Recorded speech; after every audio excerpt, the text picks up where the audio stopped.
Hi, good morning പ്രിയ വിദ്യാർത്ഥികളെ. ഇന്നത്തെ ക്ലാസ്സിൽ നമ്മൾ ചർച്ച ചെയ്യുന്നത് നമ്മുടെ 6-ാമത്തെ അധ്യായമായ ഡാറ്റ കമ്മ്യൂണിക്കേഷനെ കുറിച്ചാണ്. ഒരു കമ്പ്യൂട്ടറിൽ ഇൻഫർമേഷനുകളെ പ്രോസസ്സ് ചെയ്യുന്നത് ഡിജിറ്റൽ സിഗ്നലിൻ്റെ രൂപത്തിലാണെന്ന്, അഥവാ ബൈനറി ഇൻഫർമേഷൻസ് ആണെന്ന് നമുക്കറിയാവുന്നതാണല്ലോ. ഒരു കമ്പ്യൂട്ടറിന് വൺസിൻ്റെയും സീറോസിൻ്റെയും രൂപത്തിലുള്ള സിഗ്നലുകളെ മാത്രമേ കൈകാര്യം ചെയ്യാൻ സാധിക്കുകയുള്ളൂ. കമ്പ്യൂട്ടറിലേക്ക് നമ്മൾ ഇൻഫർമേഷൻ കൊടുക്കുന്നത് അത് കീബോർഡ് ഉപയോഗിച്ചായാലും മൗസ് ഉപയോഗിച്ചായാലും ഡിജിറ്റൽ സിഗ്നലുകളായി അല്ലെങ്കിൽ വൺസിൻ്റെയും സീറോസിൻ്റെയും രൂപത്തിലേക്ക് കൺവേർട്ട് ചെയ്തതിന് ശേഷമാണ് ആ സിഗ്നലുകൾ മദർ ബോർഡിലേക്ക് നൽകപ്പെടുന്നത്. അതിനെ പ്രോസസ്സ് ചെയ്തതിന് ശേഷം കമ്പ്യൂട്ടറിലുള്ള ഒരു ഡാറ്റ നമ്മൾ പ്രിൻ്റ് ചെയ്യുകയാണെങ്കിലും ആ പ്രിൻ്റ് ചെയ്യുന്നതിനുള്ള ഇൻഫർമേഷൻ ഒരു പ്രിൻ്ററിലേക്ക് കമ്പ്യൂട്ടറിൽ നിന്ന് പാസ് ചെയ്യുന്നതും ബൈനറി ഇൻഫർമേഷൻസ് ആയിട്ടാണ്. അതുപോലെ തന്നെ നമ്മളൊരു ഇമെയിൽ അയക്കുകയാണെങ്കിലും ഇൻ്റർനെറ്റിൻ്റെ സഹായത്തോടു കൂടി ഒരു ഡോക്യുമെൻറ്റോ വീഡിയോയോ എന്തെങ്കിലും ഒരു ഫയലോ ഡൗൺലോഡ് ചെയ്യുകയാണെങ്കിലും എല്ലാ ഇൻഫർമേഷൻസും ഡിജിറ്റൽ സിഗ്നലുകളുടെ രൂപത്തിലായിരിക്കും, അഥവാ ബൈനറി ഇൻഫർമേഷൻസ് ആയിരിക്കും. എന്നാൽ നമുക്കറിയാം, നമുക്ക് അവൈലബിൾ ആയിട്ടുള്ള എല്ലാ ഇൻഫർമേഷൻസും കണ്ടിന്യൂസ് സിഗ്നലുകളാണ്, അഥവാ അനലോഗ് സിഗ്നലുകളാണ്. കമ്പ്യൂട്ടർ ഉപയോഗിച്ച് ഈ ഇൻഫർമേഷൻസിനെ കമ്മ്യൂണിക്കേറ്റ് ചെയ്യണമെങ്കിൽ നമുക്ക് ഈ അനലോഗ് ഇൻഫർമേഷൻസിനെ അഥവാ കണ്ടിന്യൂസ് സിഗ്നലുകളെ ഡിജിറ്റൽ സിഗ്നലുകളാക്കി കൺവേർട്ട് ചെയ്യേണ്ടതുണ്ട്. ഡിജിറ്റൽ TV ട്രാൻസ്മിഷനിലും നമ്മൾ ഈ അനലോഗ് വീഡിയോ സിഗ്നലുകളെ ഡിജിറ്റൽ സിഗ്നലുകളാക്കി കൺവേർട്ട് ചെയ്തതിന് ശേഷമാണ് കമ്മ്യൂണിക്കേറ്റ് ചെയ്യാൻ അല്ലെങ്കിൽ ട്രാൻസ്മിറ്റ് ചെയ്യാൻ ഉപയോഗിക്കുന്നത്. അപ്പോൾ ഈ അനലോഗ് ടു ഡിജിറ്റൽ കൺവേർഷൻ്റെ ഏറ്റവും ആദ്യത്തെ സ്റ്റെപ്പാണ് സാമ്പിളിംഗ് എന്ന് പറയുന്നത്. ഇവിടെ ഒരു കണ്ടിന്യൂസ് സിഗ്നൽ കാണിച്ചിരിക്കുന്ന ഒരു സൈൻ വേവ് ആണ്. അതിൽ നിന്നും അതിൻ്റെ സാമ്പിൾസ് റിസീവ് ചെയ്യുന്നതിൻ്റെ, സാമ്പിൾസ് എടുക്കുന്നതിൻ്റെ ചിത്രമാണ് ഇവിടെ കാണിച്ചിരിക്കുക. ഇവിടെ ഈ അനലോഗ് സിഗ്നലിനെ റെപ്രസെൻ്റ് ചെയ്യുന്നതിന് വേണ്ടി അതിൻ്റെ ഓരോ ഇൻസ്റ്റൻറ്റിലെയും ഓരോ മൈക്രോ സെക്കൻഡിലെയും അല്ലെങ്കിൽ നാനോ സെക്കൻഡിലെയും ഇൻഫർമേഷൻ നമ്മൾ കളക്ട് ചെയ്ത് അതിൻ്റെ കറസ്പോണ്ടിങ് ബൈനറി കോഡിലേക്ക് അല്ലെങ്കിൽ ഡിജിറ്റലിലേക്ക് കൺവേർട്ട് ചെയ്യാൻ ശ്രമിച്ചാൽ അത് ധാരാളം ഇൻഫർമേഷൻസ് ഉണ്ടാവും. അതിനെ റെപ്രസെൻ്റ് ചെയ്യുന്നതിന് നമുക്ക് ഇൻഫിനിറ്റ് നമ്പർ ഓഫ് ബിറ്റ്സ് ആവശ്യമായി വരും. അത് പ്രാക്ടിക്കലി പോസിബിൾ ആയിട്ടുള്ള കാര്യമല്ല. അതിനാൽ ഒരു പർട്ടിക്കുലർ ടൈം ഇൻ്റർവെൽ നിശ്ചയിച്ച് ആ ടൈം ഇൻ്റർവെലിൽ ഉള്ള ആ സമയത്തുള്ള അനലോഗ് സിഗ്നലിൻ്റെ വാല്യൂസ് എന്താണോ അത് സ്റ്റോർ ചെയ്യുകയും അതിനെ അതിൻ്റെ കറസ്പോണ്ടിങ് ഡിജിറ്റൽ ഇൻഫർമേഷനാക്കി കൺവേർട്ട് ചെയ്ത് ട്രാൻസ്മിറ്റ് ചെയ്യുകയുമാണ് ചെയ്യുന്നത്. ഇങ്ങനെ റിസീവ് ചെയ്യുന്ന സാമ്പിൾ വാല്യൂസിൽ നിന്നും നമുക്ക് നമ്മുടെ ഒറിജിനൽ അനലോഗ് സിഗ്നലിനെ റിസീവറിൽ റീകൺസ്ട്രക്റ്റ് ചെയ്യാൻ സാധിക്കും. സാമ്പിൾസിൻ്റെ എണ്ണം വർദ്ധിക്കും തോറും നമ്മൾ റീകൺസ്ട്രക്റ്റ് ചെയ്യുന്ന സിഗ്നലിൻ്റെ ആക്യുറസിയും വർദ്ധിക്കുന്നു.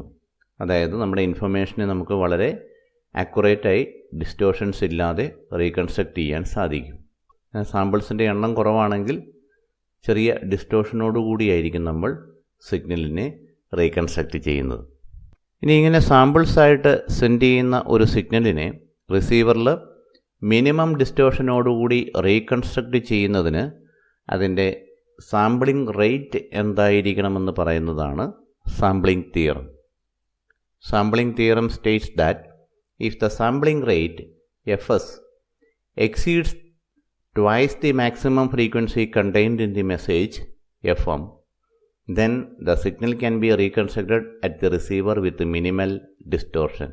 ഒരു മെസ്സേജ് സിഗ്നലിൽ അടങ്ങിയിരിക്കുന്ന maximum frequency, highest frequency FM ആണെങ്കിൽ ആ FMൻ്റെ ഇരട്ടിയോ അതിൽ കൂടുതൽ റേറ്റിലോ ആ സിഗ്നലിനെ സാമ്പിളിംഗ് നടത്തുകയാണെങ്കിൽ നമുക്ക് ആ സിഗ്നലിനെ റിസീവറിൽ മിനിമം ഡിസ്റ്റോർഷനോടുകൂടി റീകൺസ്ട്രക്റ്റ് ചെയ്യാൻ സാധിക്കും. അതായത് മെസ്സേജ് സിഗ്നലിലെ മാക്സിമം ഫ്രീക്വൻസി എത്രയാണോ അതിൻ്റെ ഇരട്ടിയായിരിക്കണം ഏറ്റവും കുറഞ്ഞ സാമ്പിളിംഗ് റേറ്റ് അഥവാ സാമ്പിളിംഗ് ഫ്രീക്വൻസി എന്ന് പറയുന്നത്. That is fs is greater than or equal to 2FM. Minimum ഡിസ്റ്റോർഷനോടുകൂടി ഒരു അനലോഗ് സിഗ്നലിനെ റീകൺസ്ട്രക്റ്റ് ചെയ്യുന്നതിനാവശ്യമായ സാമ്പിളിംഗ് റേറ്റ് എത്രയാണെന്ന് പറയുന്നതാണ് സാമ്പിളിംഗ് തിയറം. ഇത് ഇമ്പോർട്ടൻ്റ് ആണ്. 1 വേർഡ് ക്വസ്റ്റ്യനൊക്കെ ആയിട്ട് അല്ലെങ്കിൽ 2 മാർക്കിന് സ്ഥിരമായി ചോദിക്കാറുള്ള ഒരു ചോദ്യമാണ് സാമ്പിളിംഗ് തിയറം. അപ്പോൾ ഈ ഡിജിറ്റൽ രൂപത്തിലുള്ള സിഗ്നലുകൾ ട്രാൻസ്മിറ്റ് ചെയ്ത് റിസീവ് ചെയ്യുന്നതിനായി വ്യത്യസ്ത മോഡുലേഷൻ ടെക്നിക്കുകളുണ്ട്. അതിനെ ജനറലായിട്ട് അനലോഗ് എന്നും ഡിജിറ്റൽ എന്നും ക്ലാസിഫൈ ചെയ്തിരിക്കുന്നു. പൾസ് മോഡുലേഷൻ എന്നാണ് ഡിജിറ്റൽ മോഡുലേഷൻ അറിയപ്പെടുക. അതിലെ അനലോഗ് മോഡുലേഷൻ സ്കീംസ് ആണ് PAM, that is pulse amplitude modulation, PWM pulse width modulation, PPM pulse position modulation. ഇത് നിങ്ങളുടെ അറിവിലേക്കായിട്ട് പറഞ്ഞുവെന്ന് മാത്രം നമ്മുടെ സിലബസിൽ ഇൻക്ലൂഡ് ചെയ്തിട്ടില്ല. പൾസ് മോഡുലേഷനിലെ ഡിജിറ്റൽ മോഡുലേഷൻ സ്കീമുകളിൽ ഏറ്റവും കോമൺ ആയി ഏറ്റവും സാധാരണയായി നമ്മൾ ഉപയോഗിക്കുന്ന ഡിജിറ്റൽ മോഡുലേഷൻ സ്കീമാണ് പൾസ് കോഡ് മോഡുലേഷൻ അഥവാ PCM. ഒരു പൾസ് കോഡ് മോഡുലേഷൻ സ്കീമിൻ്റെ ബ്ലോക്ക് ഡയഗ്രമാണ് ഇവിടെ കാണിച്ചിരിക്കുന്നത്. അതിൻ്റെ ട്രാൻസ്മിറ്റർ സെക്ഷൻ നമുക്ക് ആദ്യം പരിശോധിക്കാം. നമ്മുടെ മെസ്സേജ് സിഗ്നൽ അതൊരു അനലോഗ് സിഗ്നലായിരിക്കുമെന്ന് നമുക്കറിയാം. അതിനെ ഒരു ലോ പാസ് ഫിൽട്ടറിലൂടെ കടത്തിവിടുന്നു. എല്ലാ മെസ്സേജ് സിഗ്നലുകളും ലോ ഫ്രീക്വൻസി സിഗ്നലുകളാണെന്ന് നമുക്കറിയാം. ഓഡിയോ സിഗ്നലാണെങ്കിൽ 20 ഹെർട്സ് മുതൽ 20 കിലോ ഹെർട്സ് വരെയാണ് ഓഡിയോ സിഗ്നലിൻ്റെ ഫ്രീക്വൻസി റേഞ്ച്. അതുപോലെ ഒരു വീഡിയോ സിഗ്നലാണെങ്കിൽ 0 to 5 MHz ആണ് അതിൻ്റെ ഫ്രീക്വൻസി റേഞ്ച്. അതിൽ നിന്നും വ്യത്യസ്തമായി സിഗ്നലുകളിൽ അടങ്ങാൻ സാധ്യതയുള്ള ഹൈ ഫ്രീക്വൻസി നോയ്സിനെ റിമൂവ് ചെയ്യുന്നതിന് വേണ്ടിയാണ് നമ്മൾ ലോ പാസ് ഫിൽട്ടർ ഉപയോഗിക്കുന്നത്. അങ്ങനെ ലോ പാസ് ഫിൽട്ടറിലൂടെ കടത്തിവിട്ട സിഗ്നൽ ഒരു സാമ്പിളർ സർക്യൂട്ടിലൂടെ കടത്തിവിട്ട് അതിൽ നിന്നും സാമ്പിൾസ് ശേഖരിക്കുന്നു. സാമ്പിളർ സർക്യൂട്ട് എന്ന് പറഞ്ഞാൽ ഒരു സ്വിച്ച് തന്നെയാണ്. സാമ്പിൾസ് ശേഖരിക്കേണ്ട സമയത്ത് മാത്രം സ്വിച്ച് ഓൺ ചെയ്യുകയും ആ സമയത്തെ കറസ്പോണ്ടിങ് മെസ്സേജ് സിഗ്നലിൻ്റെ വാല്യൂ അടുത്ത സെക്ഷനിലേക്ക് പാസ് ചെയ്യുകയും ചെയ്യുന്നു. സാമ്പിൾസ് എടുക്കേണ്ടാത്ത സമയത്ത് മുഴുവൻ ഈ സ്വിച്ച് ഓഫ് പൊസിഷനിലായിരിക്കും. ഈ സാമ്പിൾസിനെ നമ്മൾ ക്വാണ്ടൈസർ എന്ന് പറയുന്ന ഒരു സർക്യൂട്ടിലൂടെ കടത്തിവിടുന്നു. ക്വാണ്ടൈസർ എന്ന് പറഞ്ഞാൽ ഈ സാമ്പിൾസിനെ ഒരു പ്രീ ഡിറ്റർമൈൻഡ് ലെവലിലേക്ക് അഡ്ജസ്റ്റ് ചെയ്യുന്നതിന് പറയുന്ന പേരാണ് ക്വാണ്ടൈസേഷൻ. നമ്മൾ സാമ്പിൾസ് സെലക്ട് ചെയ്ത് കഴിഞ്ഞും ഈ സാമ്പിൾസിന് തന്നെ ഒരുപാട് വ്യത്യസ്ത വാല്യൂസ് ഉണ്ടാവും. അങ്ങനെ വരുമ്പോൾ ആ വ്യത്യസ്ത വാല്യൂസിനെ റെപ്രസെൻ്റ് ചെയ്യുന്നതിന് നമുക്കൊരു ലാർജ് നമ്പർ ഓഫ് ബിറ്റ്സ് ഉപയോഗിക്കേണ്ടതായിട്ട് വരും. ആ നമ്പർ ഓഫ് ബിറ്റ്സ് ബൈനറിയിലേക്ക് കൺവേർട്ട് ചെയ്യുമ്പോൾ അതിനെ റെപ്രസെൻ്റ് ചെയ്യുന്നതിന് ആവശ്യമായ നമ്പർ ഓഫ് ബിറ്റ്സ് കുറയ്ക്കുന്നതിന് വേണ്ടിയാണ് ഈ ക്വാണ്ടൈസേഷൻ ഉപയോഗിക്കുന്നത്.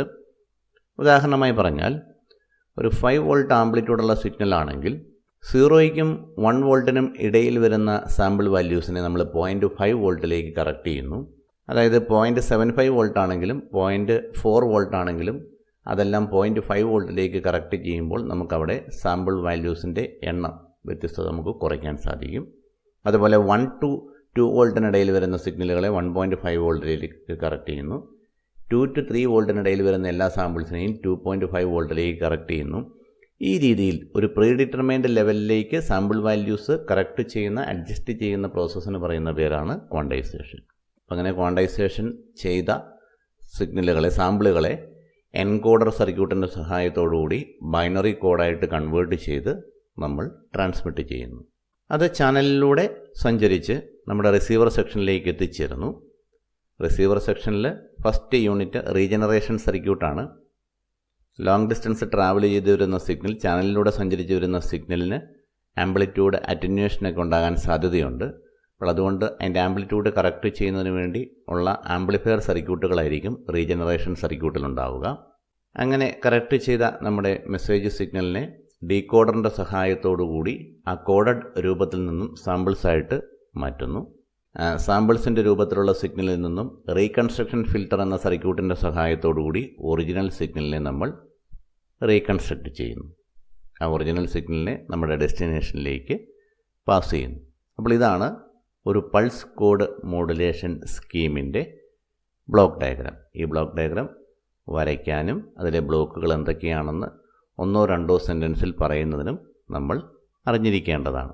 ഇപ്പോൾ നമ്മൾ എക്സ്പ്ലെയിൻ ചെയ്ത ക്വാണ്ടൈസേഷനും എൻകോഡിങ്ങും അനലോഗ് രൂപത്തിലുള്ള സാമ്പിളുകളെ ഡിജിറ്റൽ ഇൻഫർമേഷൻസ് ആയിട്ട് ബൈനറിയിലേക്ക് കൺവേർട്ട് ചെയ്യുന്നതിന് പറയുന്ന മറ്റൊരു പേരാണ് A-to-D കൺവേർഷൻ അഥവാ അനലോഗ് ടു ഡിജിറ്റൽ കൺവേർഷൻ. അതിൻ്റെ റിസീവർ സൈഡും എക്സ്പ്ലെയിൻ ചെയ്തിരിക്കുന്നു. അടുത്തായി നമുക്ക് ഒന്നിലധികം സോഴ്സിൽ നിന്നുള്ള ഡിജിറ്റൽ ഇൻഫർമേഷൻസിനെ ഒരു സിംഗിൾ ചാനലിലൂടെ എങ്ങനെ അതിൻ്റെ ഡെസ്റ്റിനേഷനിലേക്ക് ട്രാൻസ്മിറ്റ് ചെയ്യാമെന്ന് നോക്കാം. ഒന്നിലധികം ഇൻഫർമേഷൻസിനെ ഒന്നിച്ചാക്കി ഒരു സിംഗിൾ ചാനലിലൂടെ ട്രാൻസ്മിറ്റ് ചെയ്യുന്നതിന് പറയുന്ന പേരാണ് മൾട്ടിപ്ലെക്സിംഗ്. മൾട്ടിപ്ലെക്സിംഗ് പ്രധാനമായും 2 രീതിയിലാണുള്ളത്. ടൈം ഡിവിഷൻ മൾട്ടിപ്ലെക്സിങ്ങും ഫ്രീക്വൻസി ഡിവിഷൻ മൾട്ടിപ്ലെക്സിങ്ങും. ഈ ടെക്നോളജി എന്താണ് ഉദ്ദേശിക്കുന്നതെന്ന് അതിൻ്റെ പേരിൽ തന്നെ പറഞ്ഞിരിക്കുന്നു. ആദ്യം നമുക്ക് ടൈം ഡിവിഷൻ മൾട്ടിപ്ലെക്സിംഗ് അഥവാ TDM എന്താണെന്ന് നോക്കാം. ഇവിടെ നമുക്ക് അവൈലബിളായ ചാനലിനെ വ്യത്യസ്ത ടൈം സ്ലോട്ടുകളായിട്ട് ഡിവൈഡ് ചെയ്യുന്നു. ഡിജിറ്റൽ ഇൻഫർമേഷൻസിനെ വ്യത്യസ്ത പാക്കറ്റുകളാക്കി ഓരോ പാക്കറ്റുകളും 1 by 1 ആയിട്ട് സെൻഡ് ചെയ്യുന്നതിന് ഉപയോഗിക്കുന്ന ആ ടെക്നിക്കിന് പറയുന്ന പേരാണ് ടൈം ഡിവിഷൻ മൾട്ടിപ്ലെക്സിംഗ്. ഇവിടെ നമുക്ക് അവൈലബിളായ ചാനലിനെ വ്യത്യസ്ത ടൈം സ്ലോട്ടുകളായിട്ട് ഡിവൈഡ് ചെയ്ത് ഓരോ സോഴ്സിൽ നിന്നുള്ള പാക്കറ്റുകൾ ഇടവിട്ട് സെൻഡ് ചെയ്യുന്നതാണ് ടൈം ഡിവിഷൻ മൾട്ടിപ്ലെക്സിങ്ങിൽ നടക്കുന്നത്. നമുക്കതിൻ്റെ ഒരു ബ്ലോക്ക് ഡയഗ്രത്തിൻ്റെ സഹായത്തോടുകൂടി പ്രവർത്തനം എങ്ങനെയാണെന്ന് നോക്കാം. ഇവിടെ 4 വ്യത്യസ്ത സോഴ്സുകളാണുള്ളത്, A, B, C, D. അതിൻ്റെ ഇൻഫർമേഷനുകൾ പാക്കറ്റുകളുടെ രൂപത്തിൽ വ്യത്യസ്ത പാക്കറ്റുകളായിട്ട് ഡിവൈഡ് ചെയ്തിരിക്കുന്നു. അപ്പോൾ അതിൻ്റെ ട്രാൻസ്മിഷൻ എങ്ങനെയാണെന്ന് നോക്കുക. ചാനലിൽ ഒരു പർട്ടിക്കുലർ ടൈം ഇൻ്റർവൽ T നമ്മൾ സെലക്ട് ചെയ്തിരിക്കുന്നു. 4 സോഴ്സുകളാണ് നമുക്കുള്ളത്. ഈ ടൈം ഇൻ്റർവെല്ലിനെ 4 ആയിട്ട് ഡിവൈഡ് ചെയ്തിരിക്കുന്നു, T/4. ഈ ടൈം ഇൻ്റർവെല്ലിലെ ഫസ്റ്റ് സ്ലോട്ടിൽ, ആദ്യത്തെ T/4 സ്ലോട്ടിൽ ടൈമിൽ സോഴ്സ് എയിൽ നിന്നുള്ള അതിൻ്റെ ഫസ്റ്റ് പാക്കറ്റ് സെൻഡ് ചെയ്യുന്നു. അതിനുശേഷം നെക്സ്റ്റ് T/4 സ്ലോട്ടിൽ സോഴ്സ് ബിയിൽ നിന്നുള്ള ഫസ്റ്റ് പാക്കറ്റ് സെൻഡ് ചെയ്യുന്നു. 3-ാമത്തെ സ്ലോട്ടിൽ സോഴ്സ് സിയുടെയും 4-ാമത്തെ സ്ലോട്ടിൽ സോഴ്സ് ഡിയുടെയും ഫസ്റ്റ് പാക്കറ്റുകൾ സെൻഡ് ചെയ്യുന്നു. ഇപ്പോൾ ഈ ഒരു ടൈം ഇൻ്റർവൽ T കൊണ്ട് എല്ലാ സോഴ്സുകളിൽ നിന്നുമുള്ള 1-ാമത്തെ പാക്കറ്റ് സെൻഡ് ചെയ്ത് കഴിഞ്ഞു. അതിനുശേഷം അടുത്ത ടൈം ഇൻ്റർവെല്ലിലേക്ക് വരുമ്പോൾ ആദ്യത്തെ സോഴ്സായ സോഴ്സ് എയിൽ നിന്നുള്ള അതിൻ്റെ സെക്കൻഡ് പാക്കറ്റ് സെൻഡ് ചെയ്യുന്നു. 2-ാമത്തെ സോഴ്സിൽ നിന്നുള്ള സെക്കൻഡ് പാക്കറ്റ് സെൻഡ് ചെയ്യുന്നു. 3-ാമത്തെ സോഴ്സിൻ്റെ സെക്കൻഡ് പാക്കറ്റ് സെൻഡ് ചെയ്യുന്നു. 4-ാമത്തെ സോഴ്സിൽ നിന്നുള്ള സെക്കൻഡ് പാക്കറ്റ് സെൻഡ് ചെയ്യുന്നു. ഈ രീതിയിൽ വ്യത്യസ്ത ടൈം സ്ലോട്ടുകളായിട്ട് ചാനലിനെ ഡിവൈഡ് ചെയ്ത് ഓരോ ടൈം സ്ലോട്ടിലും വ്യത്യസ്ത സോഴ്സുകളിൽ നിന്നുള്ള ഇൻഫർമേഷൻ ട്രാൻസ്മിറ്റ് ചെയ്ത് ഡെസ്റ്റിനേഷനിലേക്ക് എത്തിക്കുന്ന മെത്തേഡിന് പറയുന്ന പേരാണ് ടൈം ഡിവിഷൻ മൾട്ടിപ്ലെക്സിംഗ്. 2-ാമത്തെ മെത്തേഡാണ് ഫ്രീക്വൻസി ഡിവിഷൻ മൾട്ടിപ്ലെക്സിംഗ്.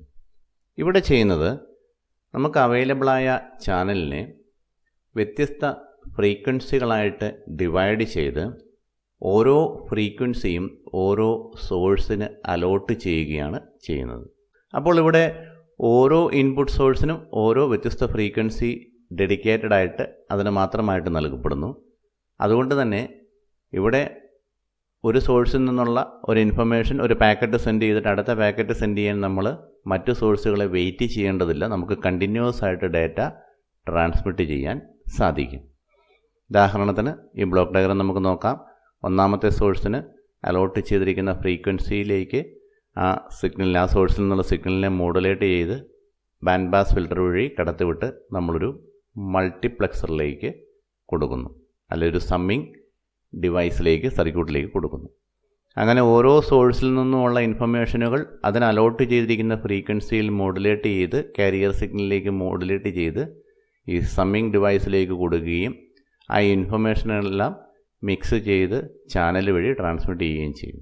ഇനി ഓരോ സോഴ്സിനും കറസ്പോണ്ടിങ് ആയിട്ടുള്ള അതിൻ്റെ റിസീവർ സർക്യൂട്ടിൽ ഏത് ഫ്രീക്വൻസിയിലാണോ, ഏത് കാരിയർ ഫ്രീക്വൻസി ഉപയോഗിച്ചാണോ അത് മോഡുലേറ്റ് ചെയ്തിരിക്കുന്നത്, ആ ഫ്രീക്വൻസി ബാൻഡ് വിഡ്ത്തുള്ള ബാൻഡ് പാസ് ഫിൽറ്ററുകൾ ഉപയോഗിച്ച് അതാത് ഇൻഫർമേഷൻസ് മാത്രം ആ റിസീവറിലേക്ക് റിസീവ് ചെയ്യുകയും അതിനെ ഡീമോഡുലേറ്റ് ചെയ്ത് അതിൽ നിന്നും ഒറിജിനൽ സിഗ്നൽ സെപ്പറേറ്റ് ചെയ്തെടുക്കുകയും ചെയ്യുന്നു. അപ്പോൾ ഇവിടെ വ്യത്യാസം, നമ്മുടെ സോഴ്സസിൻ്റെ എണ്ണം വർദ്ധിക്കുകയാണെങ്കിൽ ഫ്രീക്വൻസി ഡിവിഷൻ മൾട്ടിപ്ലെക്സിങ്ങിൽ നമുക്ക് കൂടുതൽ ഫ്രീക്വൻസീസ് ഉപയോഗിക്കേണ്ടി വരും. അപ്പോൾ അതിൻ്റെ ചാനൽ ബാൻഡ് വിഡ്ത്ത് വളരെ കൂടുതലായിരിക്കും. കൂടുതൽ സോഴ്സിനെ ഉൾപ്പെടുത്തണമെങ്കിൽ FDMൽ നമുക്ക് ഹയർ ബാൻഡ് വിഡ്ത്തുള്ള ചാനൽ ആവശ്യമായി വരുന്നു. എന്നാൽ TDMൽ നമുക്ക് അവൈലബിളായ ചാനൽ ഫ്രീക്വൻസി, ചാനൽ ബാൻഡ് വിഡ്ത്തിനെ നമ്മൾ ടൈം ഡിവൈഡ് ചെയ്ത് ഉപയോഗിക്കുന്നതുകൊണ്ട് ചാനൽ ബാൻഡ് വിഡ്ത്ത് കുറവായിരിക്കും. എന്നാൽ അഡ്വാൻറ്റേജ്, FTMൻ്റെ അഡ്വാൻറ്റേജ് അതിൻ്റെ സ്പീഡ് ഓഫ് ട്രാൻസ്മിഷൻ വളരെ കൂടുതലായിരിക്കും. കാരണം ഡെഡിക്കേറ്റഡ് ആയിട്ടൊരു ചാനലുണ്ട്. അവിടെ പാക്കറ്റുകൾ സെൻഡ് ചെയ്യുന്നതിന് വേണ്ടി നമ്മൾ ആരെയും കാത്തു നിൽക്കേണ്ട ആവശ്യമില്ല. 1 by 1 ആയിട്ട് നമുക്ക് സെൻഡ് ചെയ്യാം. അതുകൊണ്ട് സ്പീഡ് ഓഫ് ട്രാൻസ്മിഷൻ FTMൽ വളരെ കൂടുതലായിരിക്കും, അത് TDMൽ കുറവായിരിക്കും. ടൈം ഡിവൈഡ് ചെയ്ത് അതിൻ്റെ ഊഴം വരുന്നവരെ കാത്തു നിന്ന് മാത്രമേ നമുക്ക് TDMൽ ഡാറ്റ സെൻഡ് ചെയ്യാൻ പറ്റുകയുള്ളൂ. അപ്പോൾ ഈ മൾട്ടിപ്ലക്സിംഗ് ടെക്നിക്കുകളുടെ FTMൻ്റെയും TDMൻ്റെയും കൺസെപ്റ്റ് എന്താണെന്ന് നമ്മൾ അറിഞ്ഞിരിക്കേണ്ടതാണ്. ഇനി നമുക്ക് ഈ ചാപ്റ്ററിൽ പഠിക്കാനുള്ള നമ്മുടെ ലാസ്റ്റ് ടോപ്പിക്കാണ് ഡിജിറ്റൽ മോഡുലേഷൻ ടെക്നിക്സ്. ഇപ്പോൾ ഒരു അനലോഗ് സിഗ്നലിനെ എങ്ങനെയാണ് മോഡുലേറ്റ് ചെയ്യുന്നതെന്ന് നമ്മൾ കണ്ടിരുന്നു. AM, FM, PM, amplitude modulation, frequency modulation, face modulation എന്നീ ടെക്നിക്കുകൾ ഉപയോഗിച്ചാണ് മോഡുലേറ്റ് ചെയ്ത് ട്രാൻസ്മിറ്റ് ചെയ്യുന്നതെന്ന് നമ്മൾ പഠിച്ചിരുന്നു. ഇനി ഡിജിറ്റൽ സിഗ്നലുകളാകുമ്പോൾ ആ ഡിജിറ്റൽ സിഗ്നലുകളുടെ ബാൻഡ് വിഡ്ത്ത് വളരെ കൂടുതലായിരിക്കും. അപ്പോൾ ഈ ലാർജ് ബാൻഡ് വിഡ്ത്തുള്ള ഡിജിറ്റൽ സിഗ്നലുകളെ നമുക്ക് ടെലഫോൺ ലൈൻസിൻ്റെ സഹായത്തോടു കൂടി ട്രാൻസ്മിറ്റ് ചെയ്യാൻ സാധിക്കുകയില്ല. ഇനി ഈ ഡിജിറ്റൽ സിഗ്നലുകൾ കണ്ടിന്യൂസ് ആയിട്ട് ചേഞ്ച് ചെയ്തുകൊണ്ടിരിക്കണമെന്ന് യാതൊരു നിർബന്ധവുമില്ല.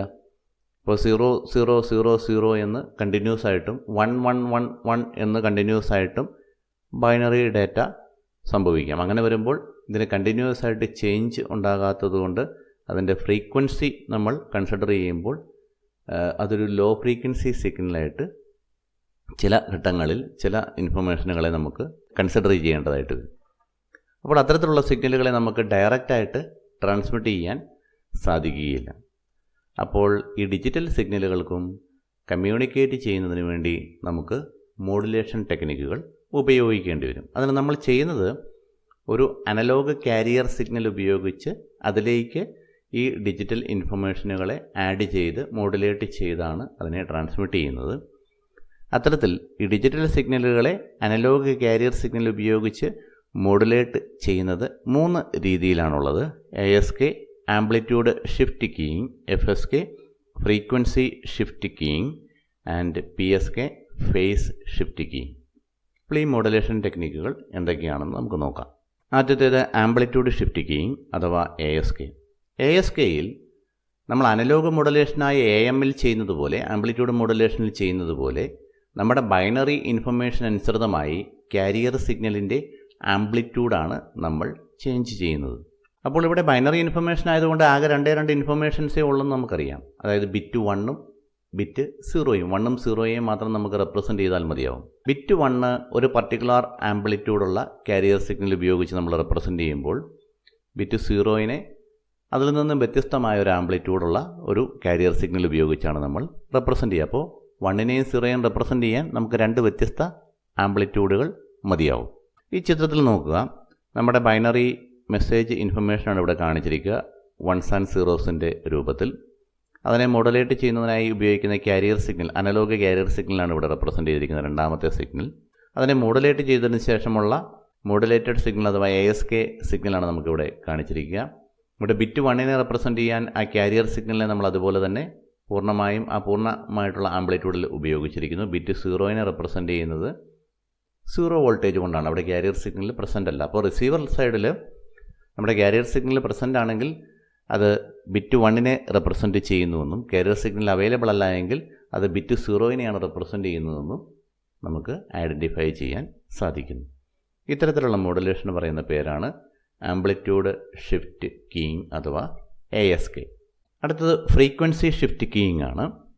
FM മോഡുലേഷനിലേതുപോലെ അഥവാ ഫ്രീക്വൻസി മോഡുലേഷനിലേതുപോലെ അതിന് സമാനമായിട്ട് ഫ്രീക്വൻസി ഷിഫ്റ്റ് കീയിങ്ങിൽ നമ്മൾ ചെയ്യുന്നത് മെസ്സേജ് സിഗ്നലിനനുസൃതമായി കാരിയർ സിഗ്നലിൻ്റെ ഫ്രീക്വൻസി ചേഞ്ച് ചെയ്യുക എന്നുള്ളതാണ്.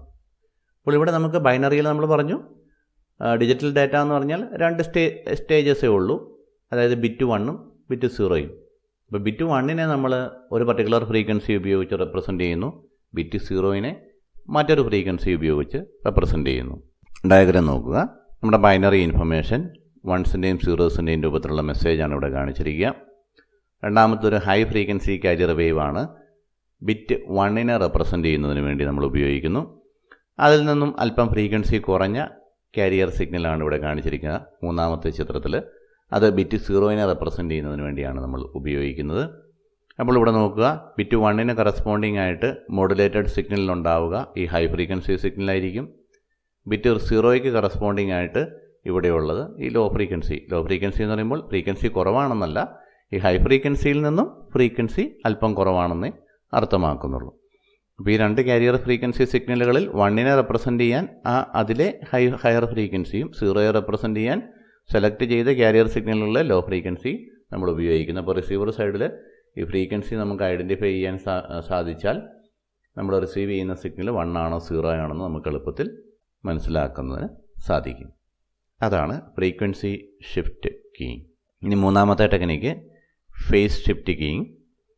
ഫേസ് ഷിഫ്റ്റ് കീയിങ്ങിൽ എൻ്റെ പേര് റെപ്രസെൻ്റ് ചെയ്യുന്നത് പോലെ തന്നെ നമ്മുടെ ഇൻഫർമേഷൻ അനുസൃതമായി ട്രാൻസ്മിറ്റ് ചെയ്യുന്ന കാരിയർ സിഗ്നലിൻ്റെ ഫേസ് ചേഞ്ച് ചെയ്യുകയാണ് നമ്മൾ ചെയ്യുന്നത്. ബൈനറി 1നെ നമ്മൾ ഫേസ് ചേഞ്ച് ഒന്നുമില്ലാത്ത കാരിയർ സിഗ്നൽ കൊണ്ടും ബൈനറി 0യെ നമ്മൾ 180 ഡിഗ്രി ഫേസ് ഷിഫ്റ്റോട് കൂടിയ കാരിയർ സിഗ്നൽ കൊണ്ടുമാണ് റെപ്രസെൻ്റ് ചെയ്യുക. ഡയഗ്രത്തിൽ നമുക്ക് നോക്കാം. ബൈനറി സിഗ്നൽ നമ്മൾ ഉപയോഗിക്കുന്ന കാരിയർ സിഗ്നൽ, ബിറ്റ് 1നെ കാരിയർ സിഗ്നൽ അതുപോലെ തന്നെ ഉപയോഗിക്കുന്നു, ഫേസ് ചേഞ്ച് ഒന്നുമില്ലാതെ അതുപോലെ തന്നെ നമ്മൾ ഉപയോഗിക്കുന്നു. ബിറ്റ് 0 ആകുമ്പോൾ ആ carrier signal 180 degree phase shift സംഭവിച്ച് അവിടെ ഒരു 180 ഡിഗ്രി ഫേസ് ഷിഫ്റ്റ് ഉണ്ടെങ്കിൽ നമുക്ക് ആ കറണ്ട് ഇൻഫർമേഷൻ ചേഞ്ച് ചെയ്തു എന്ന് മനസ്സിലാക്കാൻ സാധിക്കും. അപ്പോൾ 0th ബിറ്റ് ആകുമ്പോഴത്തേക്കും 180 ഡിഗ്രി ഫേസ് ഷിഫ്റ്റ് ഉണ്ടായി. വീണ്ടും നമ്മൾ ബിറ്റ് 1 മാറിയപ്പോൾ അതിനെ ഒറിജിനൽ സിഗ്നൽ ഉപയോഗിച്ച് തന്നെ ഫേസ് ഷിഫ്റ്റ് ഒന്നും ഇല്ലാത്ത കാരിയർ സിഗ്നൽ ഉപയോഗിച്ച് തന്നെ റെപ്രസെൻ്റ് ചെയ്യുന്നു. ബിറ്റ് 0 ആകുമ്പോൾ ആ കാരിയർ സിഗ്നലിന് ഫേസ് ഷിഫ്റ്റ് സംഭവിച്ച് 180 ഡിഗ്രി ഫേസ് ഷിഫ്റ്റുള്ള കാരിയർ സിഗ്നലാണ് നമ്മൾ ഉപയോഗിക്കുന്നത്. അപ്പോൾ ഇതാണ് ഡിജിറ്റൽ മോഡുലേഷൻ ടെക്നിക്കുകൾ ASK, FSK, PSK. അപ്പോൾ ഈ 3 ടോപ്പിക്കുകളാണ് പ്രധാനമായും നമുക്ക് ഈ അധ്യായത്തിൽ പഠിക്കാനുള്ളത്. ഒന്ന് പൾസ് കോഡ് മോഡുലേഷൻ, അതിൻ്റെ ബ്ലോക്ക് ഡയഗ്രം. അതിൽ തന്നെ ഇമ്പോർട്ടൻ്റ് ആയിട്ട് കാണാനുള്ളത് സാമ്പിളിംഗ് തിയറമാണ്. പിന്നെ ക്വാണ്ടൈസേഷൻ എന്താണെന്ന് നമ്മൾ അറിഞ്ഞിരിക്കണം. പിന്നീട് നമ്മൾ കണ്ടത് മൾട്ടിപ്ലക്സിംഗ് ആയിരുന്നു. വ്യത്യസ്ത സോഴ്സുകളിൽ നിന്നുള്ള ഇൻഫർമേഷൻസിനെ എങ്ങനെ ഒരു ചാനലിലൂടെ ട്രാൻസ്മിറ്റ് ചെയ്യാൻ സാധിക്കും. ടൈം ഡിവിഷൻ മൾട്ടിപ്ലക്സിങ്ങും ഫ്രീക്വൻസി ഡിവിഷൻ മൾട്ടിപ്ലക്സിങ്ങും നമ്മൾ കണ്ടു. അതിനുശേഷം നമ്മൾ ഡിസ്കസ് ചെയ്തത് ഡിജിറ്റൽ മോഡുലേഷൻ ടെക്നിക്കുകളാണ്. ASK, FSK, PSK. Okay, thank U.